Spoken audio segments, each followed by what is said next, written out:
বৈষম্যের বিরুদ্ধে অধিকার আদায়ের লক্ষ্যে আমরা যে সাধারণ জনগণের অধিকার আদায়ের লক্ষ্যে যে আন্দোলনের ডাক দিয়েছিলাম, সেই আন্দোলনে বিপক্ষে আমাদের অপর পক্ষ তারাও আন্দোলনের ডাক দিয়েছিল। ভাইরা আমার, তারা গতকালই লেজ গুটিয়ে নিয়ে তারা তাদের প্রোগ্রাম প্রত্যাহার করেছে। আজকে আমাদের সঙ্গে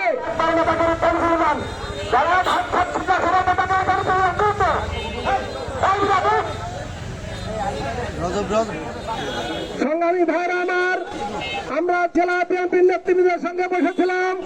সিনাদের মাধ্যমে আমাদের প্রধানমন্ত্রীর দপ্তর থেকে আমাদের সঙ্গে কথা বলা হয়েছে এবং আমরা সাধারণ মানুষের জন্য যে দাবি আদায়ের লক্ষ্যে আমরা আজকের আন্দোলনে ডাক দিয়েছিলাম, সকল দাবি আমাদের পূরণ করার সর্বোচ্চ আশ্বাস প্রদান করেছে।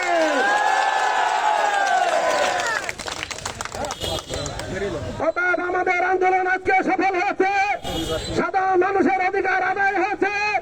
সে কারণে আজকে আমাদের এই প্রোগ্রাম এখান থেকে আমরা আজকে সমাপ্তি ঘোষণা করে আমরা তার বাড়ি ফিরে যাব।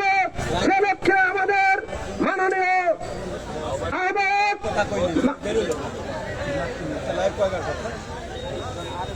সংগ্রামী ভাইয়ের আমার, সকল অধিকার আদায় হবে। তারপরে যদি কোনো কিছু বাকি থাকে, আমাদেরকে আশ্বাস দিয়েছেন প্রধানমন্ত্রীর দপ্তরে আমাদেরকে সরাসরি সাক্ষাতের জন্য বলে দিয়েছেন।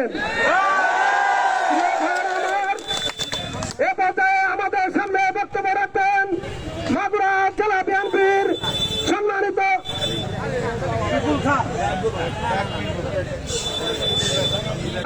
আমাদের মাঝে বক্তব্য রাখবেন মোহাম্মদ কিজিল হাসান।